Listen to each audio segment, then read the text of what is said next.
Nation, chemistry, or trying to understand the nature of matter. What makes us up, what makes up the world is an ancient art. It goes all the way back to alchemy, as we've all been trying to figure out where we come from, what we're made of, and how we can transform ourselves and the world around us. All right, are you ready for the show? Yeah! Great, we're gonna start. Let's see, what is our first experiment? We will define the chemistry.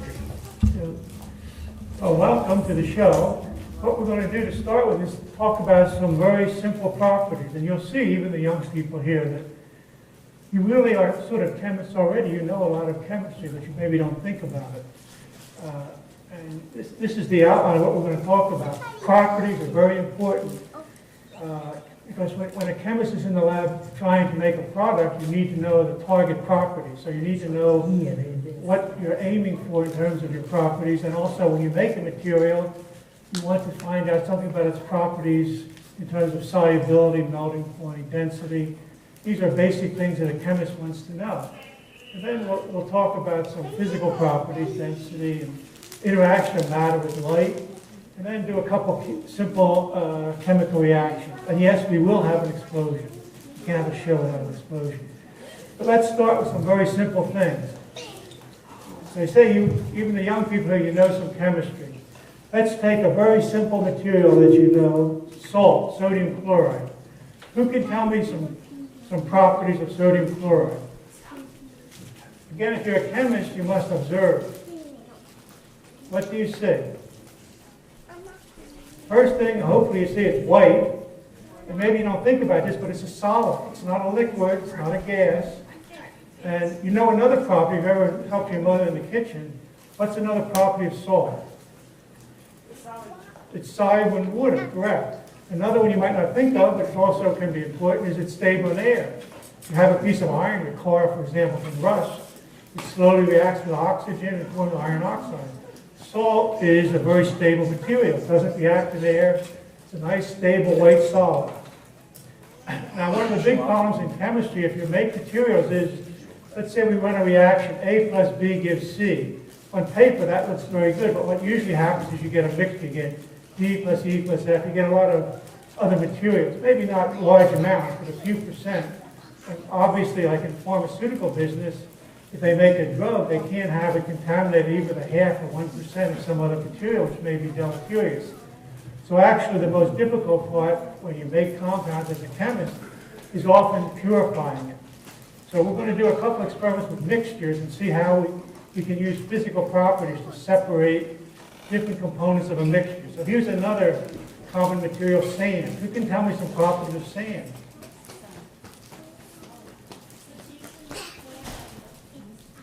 I'm sorry, I didn't hear you. It's usually pure. Yeah. Well, if it's pure, this is a little other impurities in it, but if it's pure, it should be white. So it's a white solid, like salt, but unlike salt, we know it's not soluble in water. If you've ever sat on a beach, the waves come in, they go back out. Is the beach still there? Yes, because sand is not soluble in water. It's also very stable. So this is a mixture. You have two materials, but we can separate them by a physical property. How would you separate this mixture of sand and salt? You could add, we're not going to do that, it's too messy, but you would add water and filter it. So the sand would be trapped in the filter, the salt would come through this filter, and if you evaporate the water, you get back the salt. So you get back what you started with, so it's not a chemical reaction, it's a physical reaction. Let's make it even more complicated. Let's add something else to our mixture.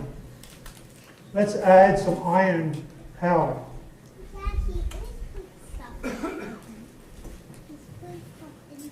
So now we have a mixture, but it's got three different materials in it. It's got sand, salt, and iron. How can we separate this? What's the property of iron? Yeah? Absolutely. And here I have a magnet, so we can see I'm pulling up the iron. I won't do it, but I can now, I've got the iron attached to the magnet. I could actually pour out salt and sodium chloride into a beaker and add water and separate them as I mentioned before. So we could separate this mixture of three components by physical properties. And again, when we separate them, we end up with the same material. We end up with salt, sand, and iron. We don't do any chemical reaction. And that's a property of a mixture. It can be separated by physical means. So let's do one more. Let's do one more mixture. Again, we'll put some sodium chloride in the test tube. We'll put some sand in it. So we have, again, a mixture. But this time, instead of putting in iron, we're going to put in one of the elements, iodine. Iodine is a purple solid. What is that? We'll just put a little in.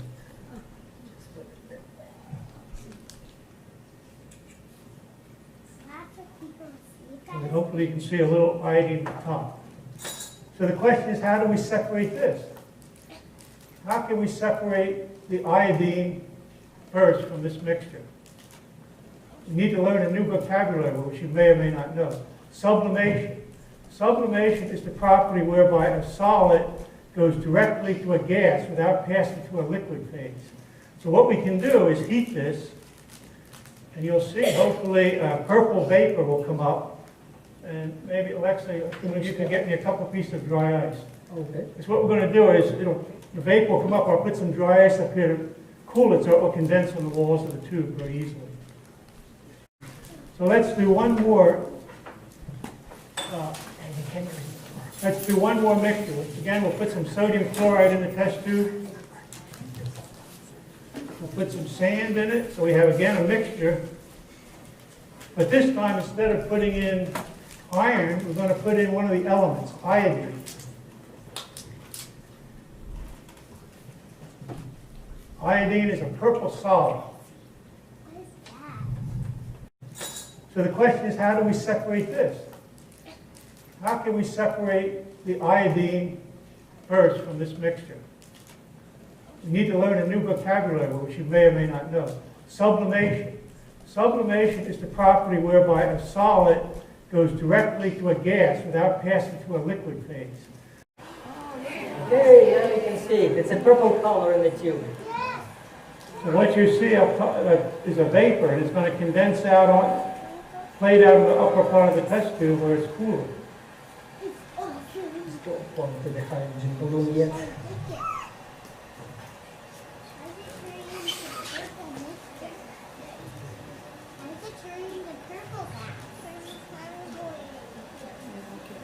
We'll see this again in another experiment. This is again called sublimation.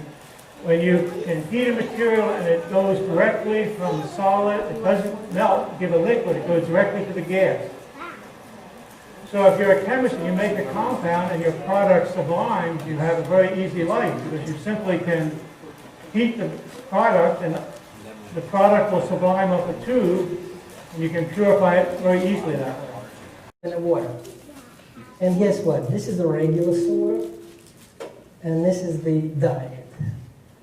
Is it going to float or is it going to sink? What's your guess? Sink. Okay, well, we'll see. Oh, it does. You're right. It sinks because it's heavier. The density of that total is more than the water. That's why it goes down. It's higher than the water. Now let's see what is the difference between the Diet Coke and the regular Coke. Looks like the diet is floating. Can we turn on the camera, please?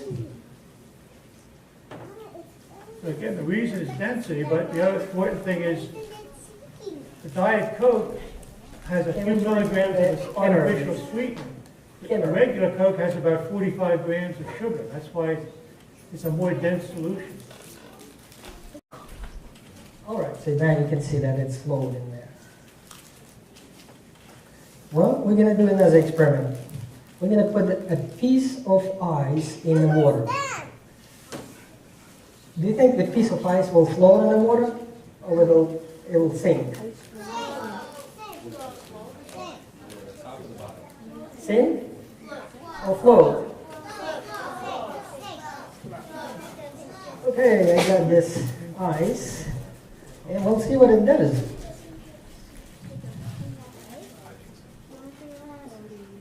All right.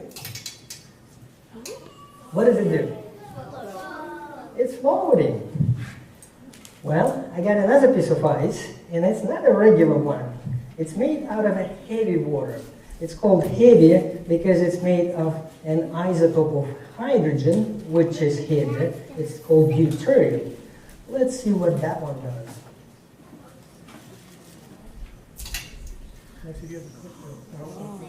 You see that the egg is floating in the middle of this cylinder. It does not sink all the way. It's in the middle. There's that egg. Oh, it's not coloring, but there is an egg there. Oh, there. This is the egg. Well, I'm going to put another one into this solution. And let's see what it will do. It's sinking, but in that solution there is hydrogen HCl, because it makes CO2 gas. The egg shell dissolves in HCl, and it makes bubbles. Well, first it sinks to the bottom, but then as soon as it will get bubbles, it'll become lighter. The density of that egg, overall density, becomes smaller because it has volume of the bubbles.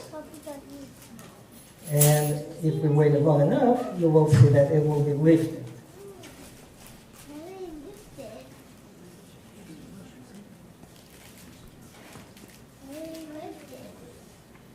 And then we'll be doing this for like 30 minutes, so we have enough time to absorb that, and we'll come back later to this one.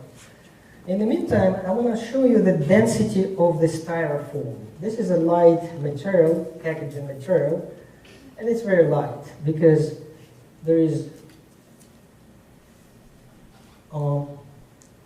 air trapped in there.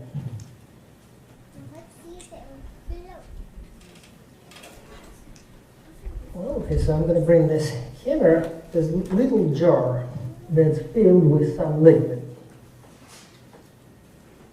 Why are you putting it in a little jar? Yeah, that little jar has some liquid in it. And I'm going to put the piece of styrofoam inside. But before I do this, I want to ask you a question. How many chips do you think I will be able to put inside? I've got a box of this. I've got about like 200 of them. How many do you think I will put in? One. But I can put another one. It will go in. But how many I will be able to put in if my goal is to put as many as possible? 20. Well, that's a good number. You could estimate the volume of the flask and the volume of that piece. Anyone give a different number? What's your guess? How many did you say? 5. 5. Okay. All right. Well, we'll start counting, okay? But see, this is the egg that is rising now. Okay, while we're doing this, the egg is rising. Its density becomes smaller, becomes lighter. All right, now let's start doing this experiment with chips, packaging material. All right, so this is the first one. Did it go? Oh, it's disappearing. All right, 1, 2, 3, 4, 5, 6, 7, 8, 9, 10, 11, 12, 13, 14, 15, 16, 17, 18, 19, 20. You won. No, we can continue. We can put more. Do you think I could put all of it? Yes. Oh, wow, I'm not sure. And I kind of like, I'm only able to count to 20. I don't know what's the next number of that. But I will keep adding them and then we'll see what is happening there. Why is they disappearing? Yeah. You want to say? Why? Well, they're disappearing because that material, styrofoam, is actually dissolving in that silicone, which is acetone. It's nail polish remover that is so powerful, it can not only remove the polish from your nails, but it also dissolve these styrofoam chips. Well, if we continue, believe it or not, but I can actually put 2 boxes like this inside, and they will all disappear. What is happening? That the air that is trapped in those styrofoam chips, the air is coming up. You don't see the air, but that's how the volume shrinks. You see that the density is changing because of that process. I need a volunteer. Who wants to put it in? Come on in.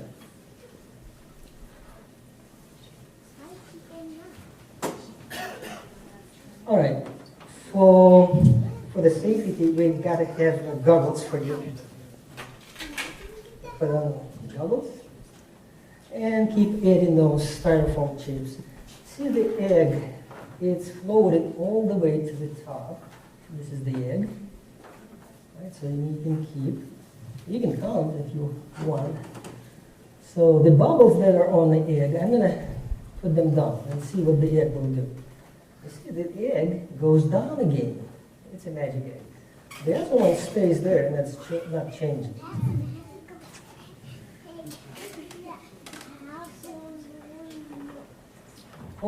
You can add the whole box, I believe. And they disappear. It's like a snow melting in the springtime, right? Snow is light, but when it melts, it becomes more dense, liquid more. Oh, they got stuck. Traffic jam.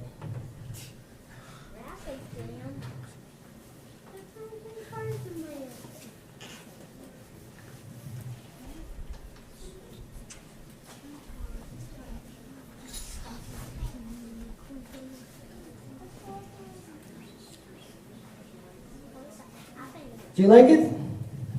You gonna be a chemist? Yes. Great. Well, the next experiment we'd like to show you with the balloons. They filled with different gases, and I found that to Henry. So who knows what's in these balloons? Helium. Why do you say that? Yeah. Oh, they blend. Well, I think you've got here that helium is less dense than air. But we don't really know they all have helium in them because there are a lot of elements in the periodic table. Some of them may also have gases. Some of the elements may be gases that have less density than air. So we need another test. So let's just confirm that.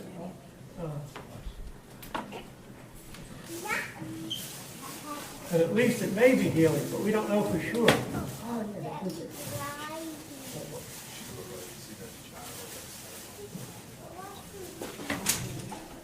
So that is less dense than air, so it could be helium.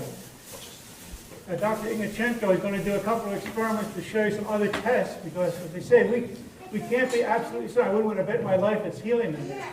Because if the other gases that are less dense than air. So we have to use, in addition to density, that's not enough to tell us what's in these balloons. You might need another test, maybe a chemical reaction. Huh? Okay, great. All right, so we're gonna do an explosion. Wow, are you excited? Are you ready for the explosion? Wonderful. All right, we will do it together. And we have 2 balloons that we're gonna explode to sacrifice this on the left to your right, and one on your left, this one. And let's see what they do. So I'll go first with that small one.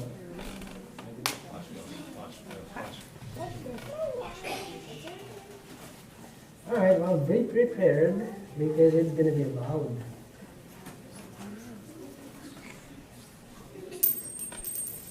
Ready? Ready. Oh, wow, it did explode. Now let's do the other one. Oh, that was a louder. Remember, you can feel that detonation wave that propagates between the walls, back and forth. So what was in those balloons? The first one was filled with pure hydrogen, and by the time we carried in, the hydrogen escaped. Because it's a tiny molecule, can penetrate through the rubber. The other one was filled with the mixture of air and hydrogen. And for the explosion, you need to have both, the air and the hydrogen. Well, it first exploded because the air is around it, and that's why it's exploded. The other one exploded louder because the air was already inside the balloon. And this is how all explosive material works. You have to mix oxidizer, one component, and a reducer, the other component. Like the gunpowder invented by Chinese 3,000 years ago, they used charcoal as a reducer, and they used sodium nitrate as an oxidizer. You mix them together, two powders, and it burns, it explodes. But the much more powerful explosive material is the TNT. Have you heard of that? In cartoons, they draw a box, and it says TNT. It can explode. Well, the reason is that it's more powerful because the oxidizer right there in that molecule, there's a nitro group in that. That's why it's called trinitrotoluene, TNT. The nitro group is an oxidizer, and it's right there next to the reducer, which is toluene. And that's why it's exploding much louder, much more powerful. Right? So what is our next experiment? Well, we're going to do another demonstration of density. And this demonstration sort of shows you, or tells you that when you're a chemist, you have to be sort of like a lawyer, too. You have to be careful what you say. If I tell you helium is less dense than air, how many, raise your hand, do you think that's a true statement? You have to qualify it. Helium is less dense than air at room temperature. But one of the gas laws says that if you cool a gas, the volume decreases. So what we have in here is liquid nitrogen. We're going to see what happens. I have helium in this balloon. So it's a little hard to...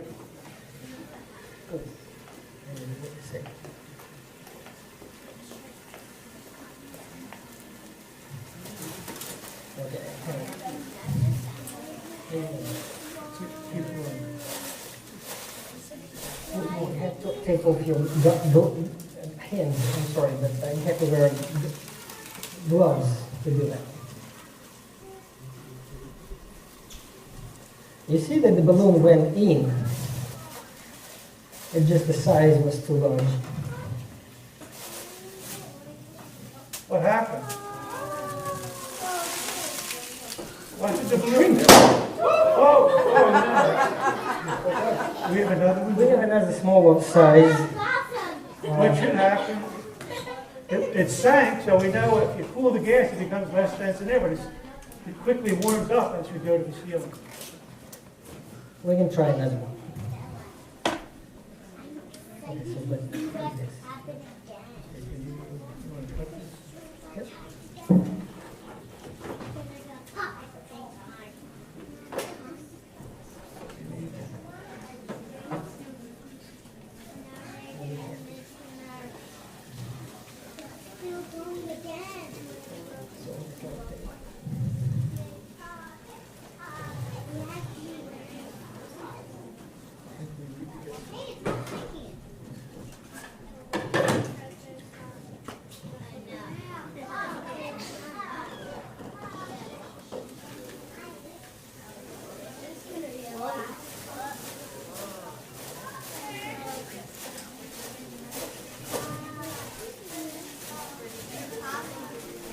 All right, let's not to shrink it completely, but let's just roll it. Hopefully Let's that's... see. Oh! But I said you have to qualify things. Now we've got an interesting flashlight. Now, this has attached a copper wire that serves as a resistant. It does not let the current to go through. And if I turn it on, the light is not going. But we're going to cool this wire. Right? And I'll put it in the Can you dim the light? liquid nitrogen, and you can watch what's happening with the light. Is it going on? Yeah, I can see it. Yeah, the light goes on because the resistivity of that copper wire is changing, becomes more resistant, less resistant. Now, when I take it out and start warming, it goes back to the room temperature and the resistivity is increasing. So that's how the temperature affects the properties of materials. All right, the light goes off, almost gone. So that property is just the opposite of what we saw before. The helium balloon, when the temperature decreases, the volume decreases, so they're directly proportional. The conductivity is inversely proportional to the temperature. When you lower the temperature, the conductivity increases. Now, who remembers when we did the mixture separation and we put iodine in, what was the word that I used to give the property of iodine? What was that? Begins with the letter F. Anybody remember? Sublimation. There's another material that has that same property.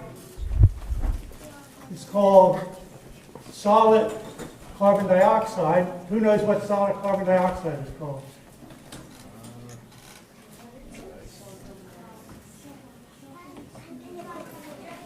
Dry ice. And what I'm going to do to show you, convince you that dry ice sublimes, I have a balloon and a test tube. And I'm going to fill this test tube with dry ice.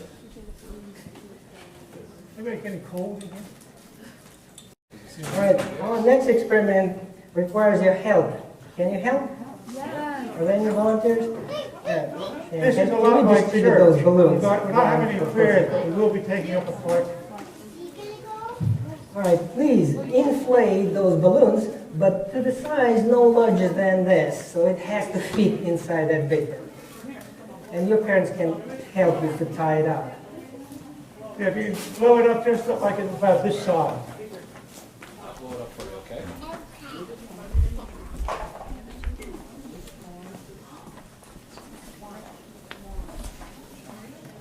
Not too large. Yeah, so it can fit into this. I didn't need to do that. You can have it a little bit larger, but to fit in. Oh, that's good enough. That's a perfect size. Yeah, that's good enough. Hold on, wait, he said tie and then Should we tie it? Yeah, you Yes, need to yes. tie them. Yeah. Maybe you can.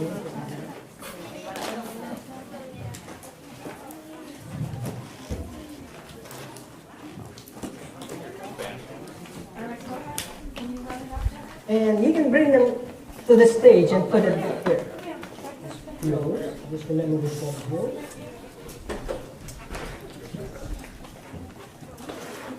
Hey, hey. Good job, Good you job, Will. Good helper, yeah.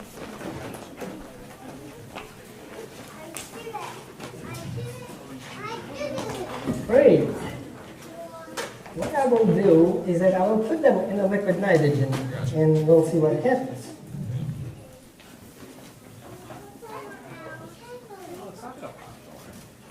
Oh, they're shrinking. It's shrinking.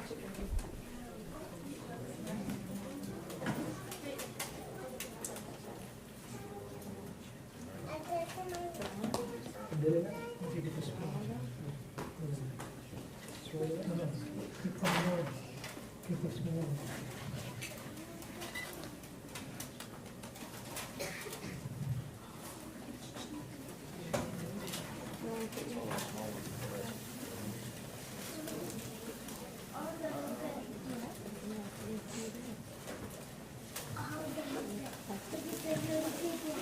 Yeah, it's like a shrinking Watch this there. pieces of the packaging material, they disappear.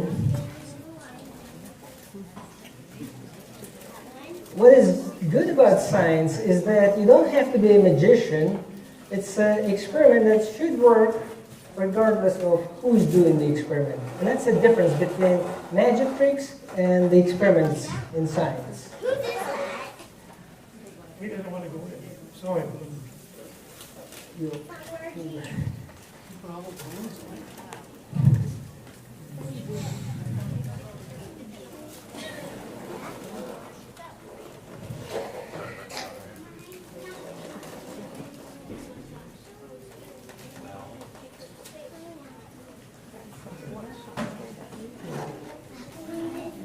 Oh, no, it's okay. That's probably enough. We just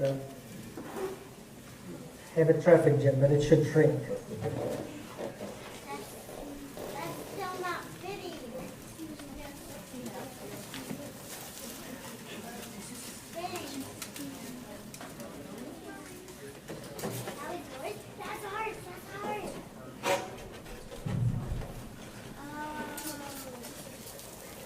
Ours is already.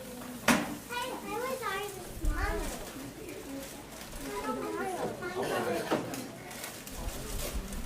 Remember when yours was in? Take what I got. Yeah, drink your water. My mom goes, I can follow.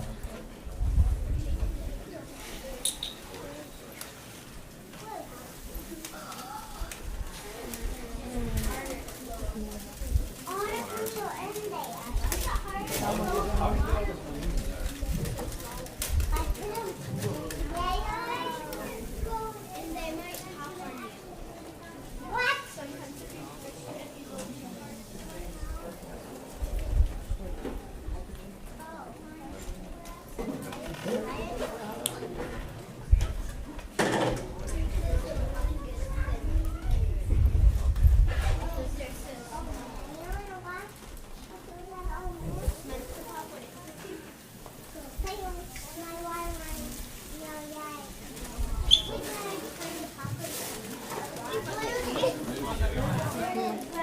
Watch out. Hey. Don't touch that camera.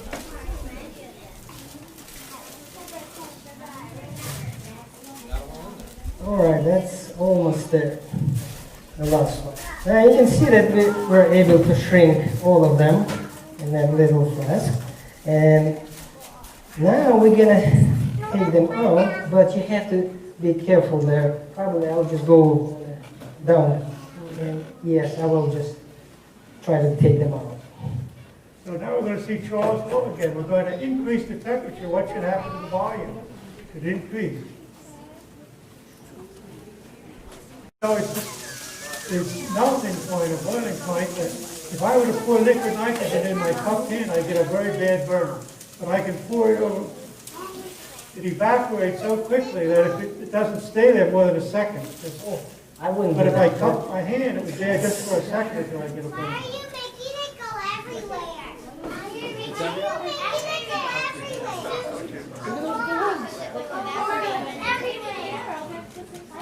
Well, I don't want this balloon to burst. Remember what this balloon has, CO2 in it from the sublimation. So how can we deflate the balloon? We can put it something colder that will condense the CO2 back. So we can put it in liquid nitrogen. There's not much left of the liquid nitrogen.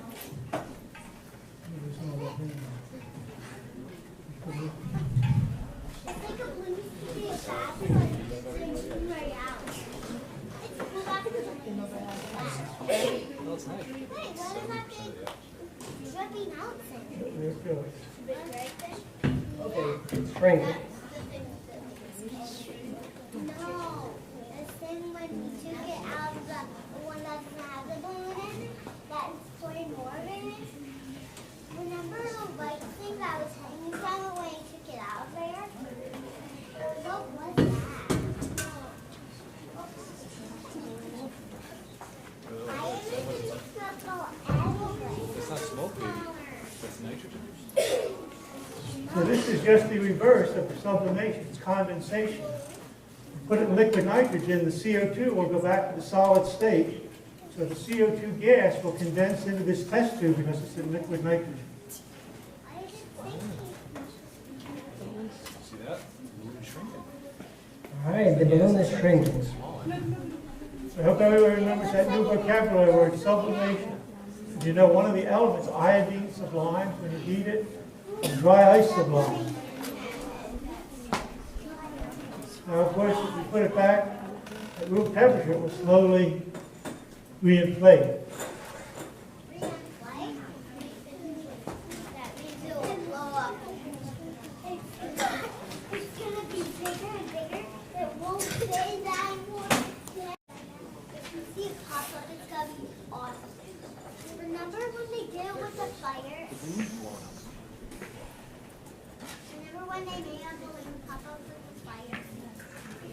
Why? They're using balloons for the experiment. Because they are the best. Because they are the best. Why? Because it's gonna get too big. All right, we're gonna create low temperature by mixing chemicals. It will be a chemical reaction that creates low temperature. Not too low, not as a liquid nitrogen, but still very impressive. All right, Cheyenne, I turn to you. The water is evaporated.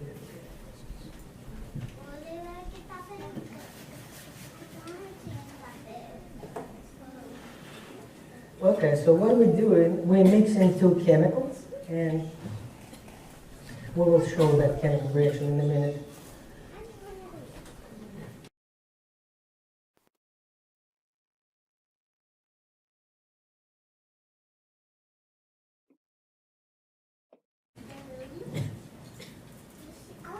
Okay, as we do this, we've got a thermometer that can measure that temperature, so you can see what is happening there. Okay, this is the room temperature, if you see that. And quickly, that thermometer shows that the temperature drops to 8 or minus 9. That's minus 9 degrees. And right now it's minus 10 degrees. Minus 12.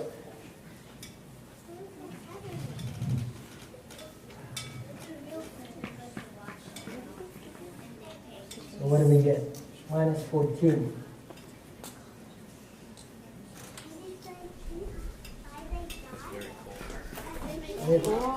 You see, the water that was in the cardboard, it's frozen. And you can read the whole board because it's frozen. And this is the reaction that is called endothermic reaction. Before that, we were showing you explosions that are an example of exothermic reaction, that is producing the heat.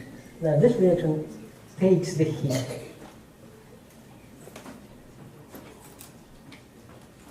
Okay, so that's what we got, minus 15. Last winter we got as low as minus 15 Celsius in Rochester. If you shine UV light on the fluorescent material, they start glowing. How many of you have in the bedroom stars that are glowing after you turn on the light? You have any? You have that. We have jammies. And it's, when I mix it, it's minus 24. Now, that was not that cold last winter. It's colder than the coldest time in the winter time. It shows minus 24. See that reaction, Camille? Well, this is the reaction that Better is remember that. happening there. Barium hydroxide mixed with ammonium chloride produces barium chloride salt and releases the ammonia. You can feel a little bit of ammonia odor.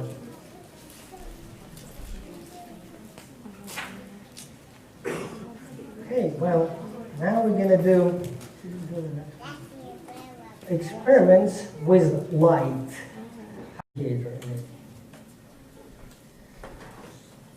Well, okay, so the next experiment is very, very exciting. Dan is going to show that. It produces light by mixing chemicals. There is no batteries there, but you will see the light going on. So we will have to turn off the light.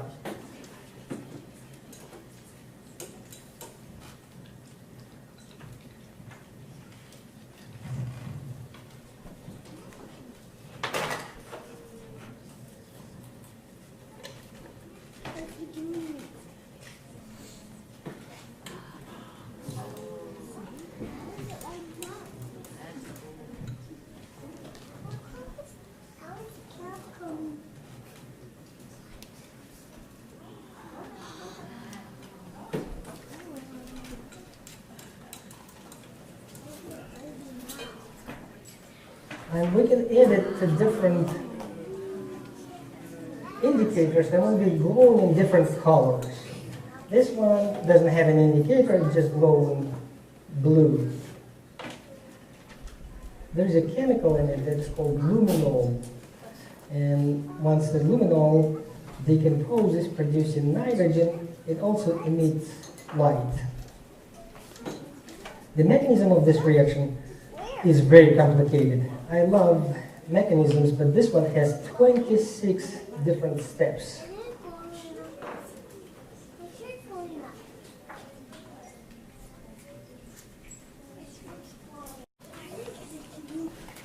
Okay, you can see that it is turning in the yellow color. Where is the different indicator? It goes yellow.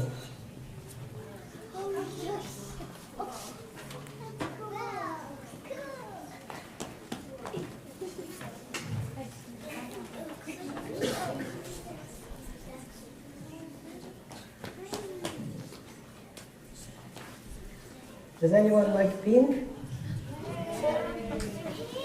Alright, let's make pink.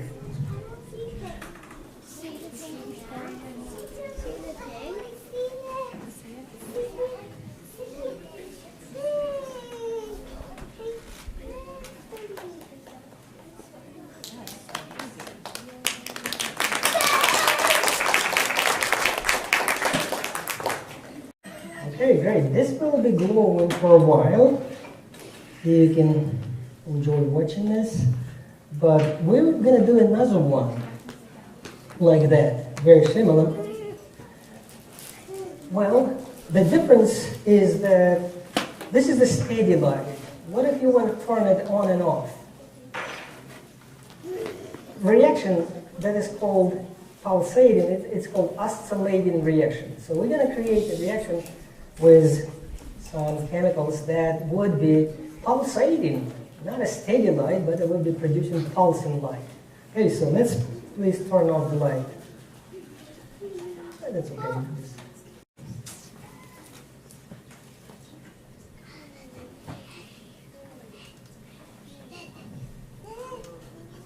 All right, you see that there is a light there, but it's gone.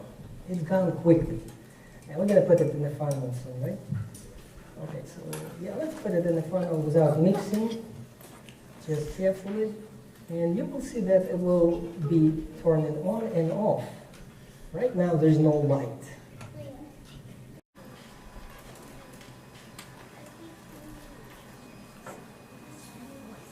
Okay, so it is pulsating. You saw the flash of light, and it's going to do it again several times.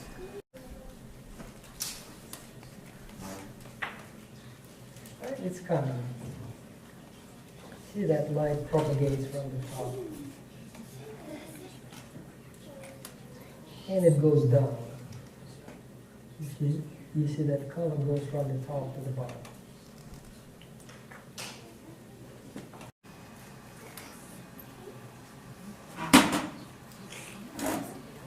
Okay, so it's going again. The time between pulses is about 2 minutes. And each time, next time, it's just less bright. But it will go for like 15 minutes, maybe. Okay, well, our next experiment is also interaction of light with matter. And we will create a piece of art in chemistry. We will mix indicators, and you will see colorful picture. And after that, we will do clouds. The solution that would look like a sky with clouds. Okay, so the first one is mixing the indicators. Okay, so I'll bring the camera so you can see that. Okay, this first indicator created yellow color in the solution. And then you add the second one. If it's not mixing, it's kind of showing the pattern. Colorful pattern. Sometimes we color t-shirts with those dyes, and they mix in that same random order. And this is all dictated by the diffusion. If you don't mix it, you will see that there are different regions with different colors. And they're bigger. Well, there's that yellow.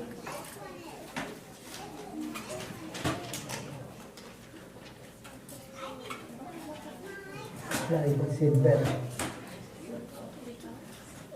Make sure that after the show you will take a picture of it. There will be a PlayStation on those cables covered by orange.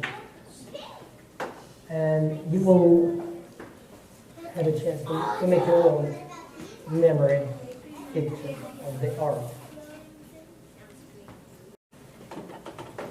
Alright, so this is a solution that looks like a blue sky. And then we're going to create clouds.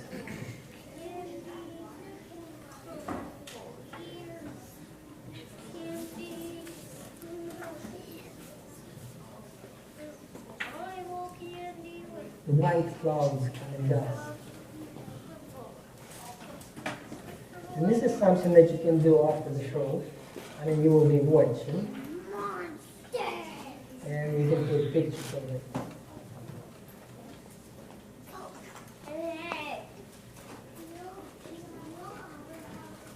So we can add more.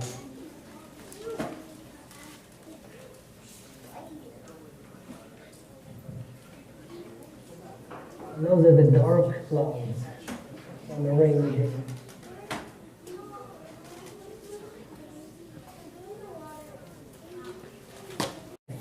Okay, now we're going to switch gears a bit. We're going to talk about chemical reactions.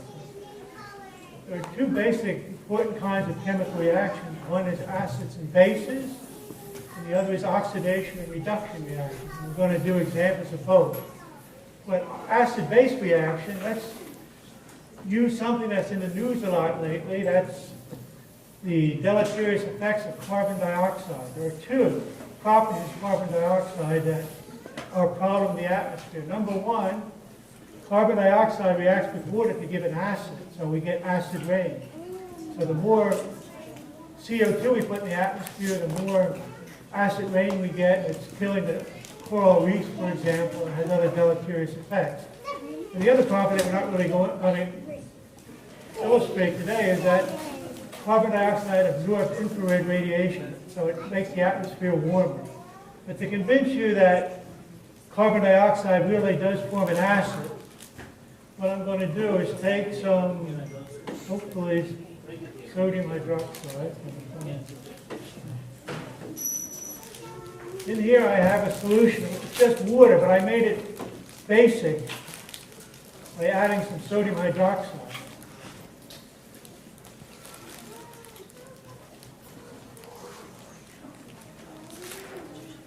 So this is a solution of water, but it's got a base in it that makes it acidic. So I'm going to add carbon dioxide to it, but I want to convince you that carbon dioxide really does form an acid. So to do that, I need to add what's called an indicator, which is an organic compound that changes color depending on the pH.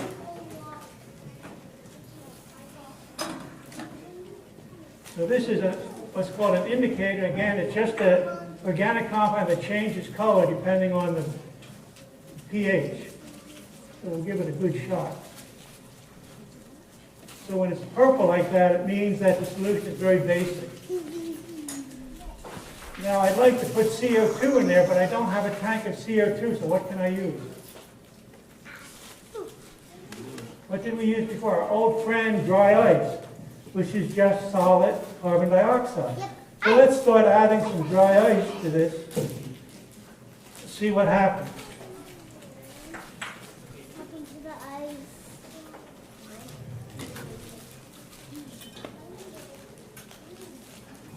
The color should change. It goes to a green and then eventually to a yellow when it's acidic. Why is it turning white? Why is it turning white, Mom?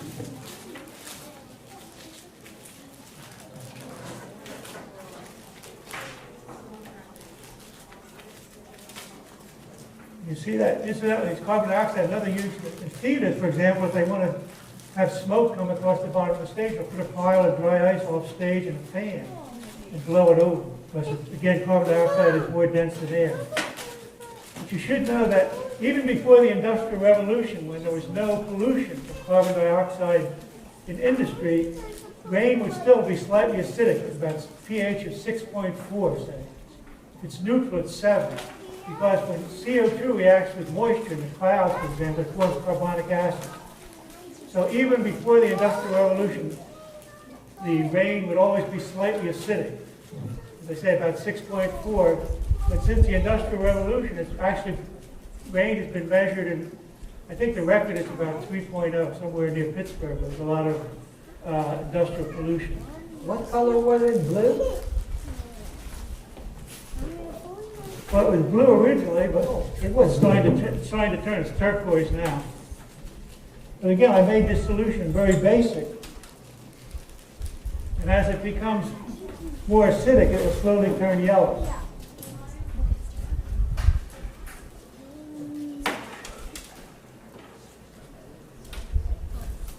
It's no blue anymore. It turns yellow.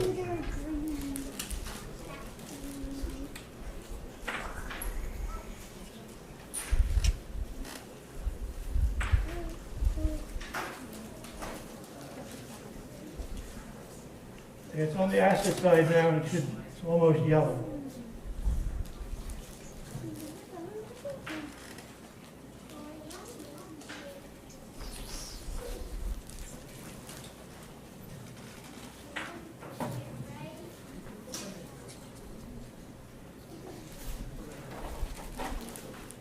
So again, what this demonstrates is that carbon dioxide reacts with water to give an acid.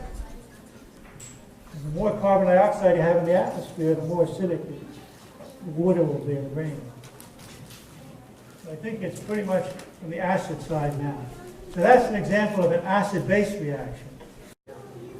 Okay, well then let's look at this experiment. That is, it also demonstrates the density. And we have 3 different solutions. There is water, and I will put this water on the bottom.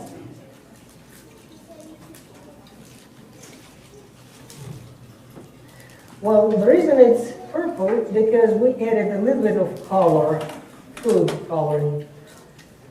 And on top of it, I'm going to put canola oil. And canola oil is a little bit less dense than the water. So it's going to stay on top. You see it is forming light yellow color layer on top of the water because canola oil is not mixable with water and it's lighter. So it is staying on top.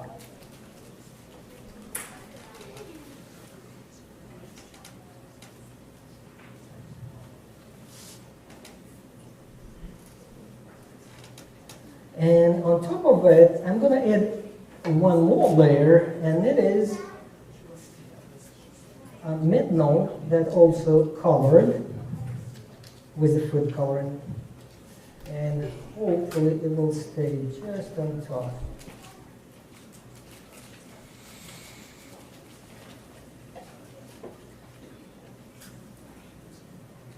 But that methanol solution is kind of very orange.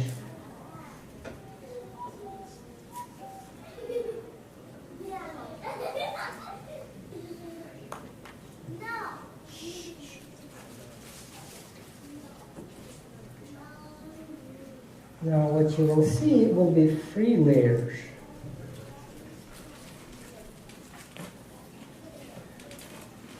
Well, methanol is used to make biodiesel from vegetable oils. When the methanol is mixed with vegetable oil, it can replace glycerol.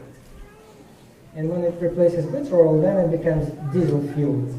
And that's how anyone in the business of biodiesel, they do it this that way.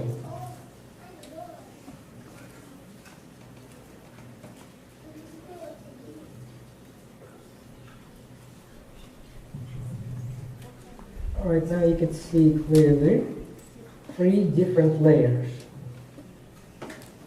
Can you? All right, what is going to happen if I shake this? and the layers will mix. You want to say something? It would look, how would it look? Bubbling. Great. All right, let's just try and see what happens. 3 layers, and I'm going to shake them. I'm going to open to release the pressure. Now let's settle and see if they separate and how many layers will be there.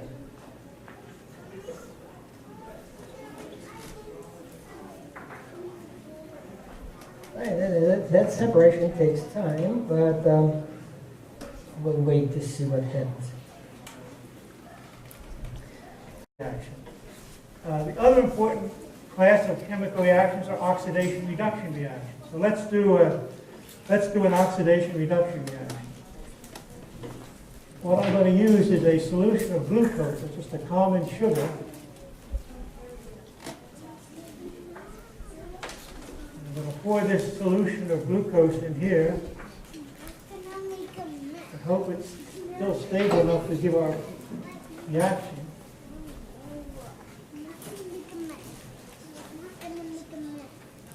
I'm going to add again an indicator. But this indicator will change color depending on whether it's oxidized or reduced. So I'm going to just add a couple drops.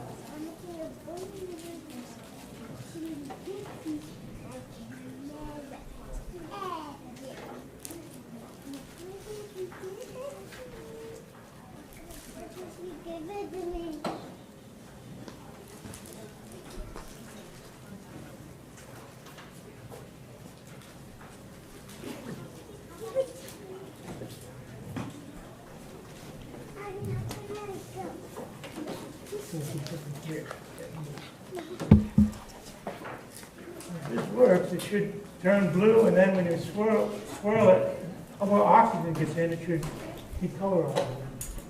Well, before we do the explosion, let's do a first experiment.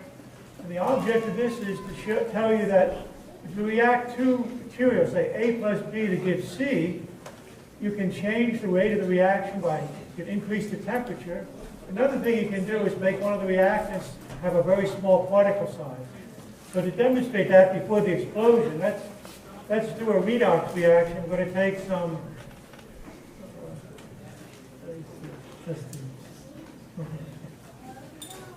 this thing is getting out of control. We better put it back in the liquid. Oh wow, it's going to explode again. Yeah, this is the CO2. I can shrink it. So what I'm going to do in these test tubes is run exactly the same reaction, but I'm going to use two forms of one of the reactants. So I'm going to react copper chloride. So the next experiment is sort of an extension of that. If you have a reactant and you keep making the particle, grind it up and making the particle size smaller and smaller, what would the limit be the limit of making the particle smaller? It's a gas. So what we're going to do now is a vapor phase oxidation. It's actually the same reaction, type of reaction that occurs in your car's cylinder. So this plastic bottle will be the cylinder.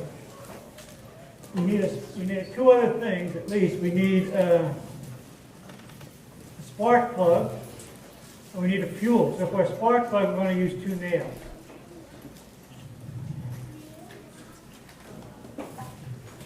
So we're going to put 2 nails through this so they almost touch. And when we put a spark across it, we're going to get a reaction.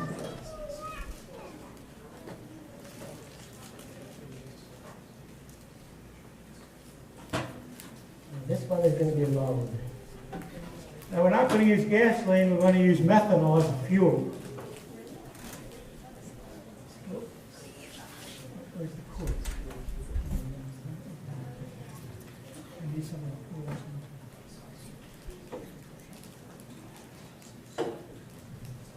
What I'm going to do is shake it up, because we don't want to have a bomb, so we're going to shake it up and fill this with vapor and pour out the liquid. So this is just going to be a cylinder like in your car, but it's going to have air and methanol vapor.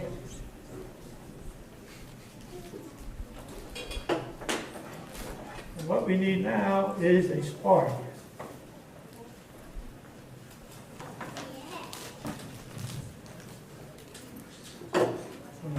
going to create the spark with a Tesla coil.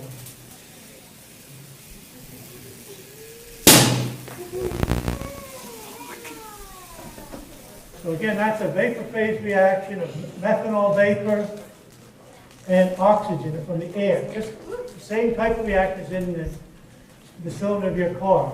Do it again, do it again. You want to do it again? We have more names. To demonstrate that, we're going to do another oxidation reduction reaction. We're going to use glucose as the reducing agent. We're going to use it to reduce silver nitrate. So in here I have silver nitrate. In this experiment, the silver nitrate is going to be reduced to silver metal. But it's going to be in the form of a very interesting form of silver.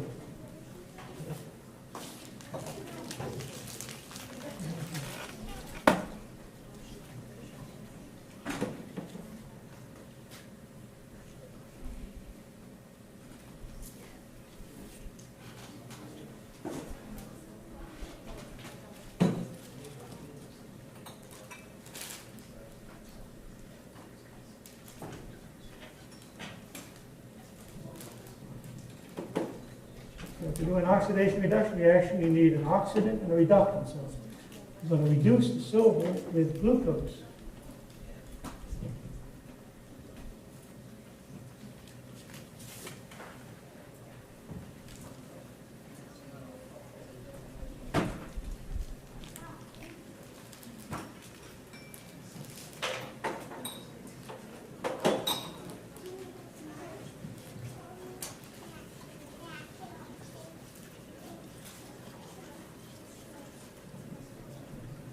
See, it's getting a little cloudy, and if we're lucky, we'll form a nice silver mirror on the surface.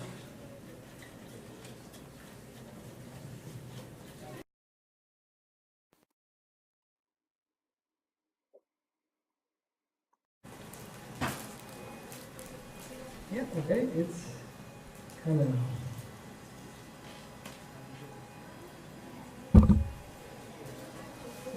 Yeah, the trick with this is to be hot, so it's already getting hotter and hotter. All right, and it's almost developed. The camera showing, it's a shiny mirror that is developing.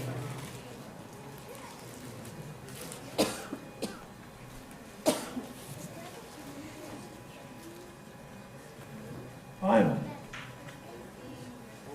So again, you saw the solution got murky and cloudy. Some of the silver just deposits as silver particles, but some of it will plate out as this is the same chemistry they use to make mirrors. They just put a thin film of silver on a piece of glass.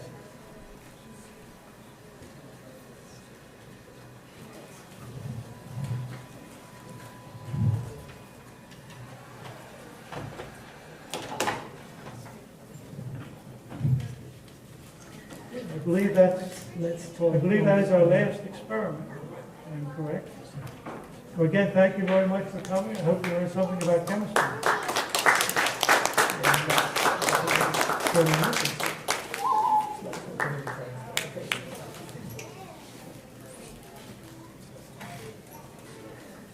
Great, thank you so much.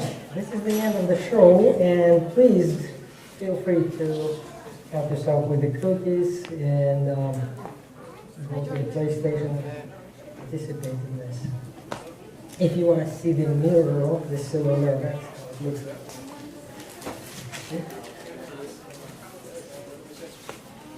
You're welcome.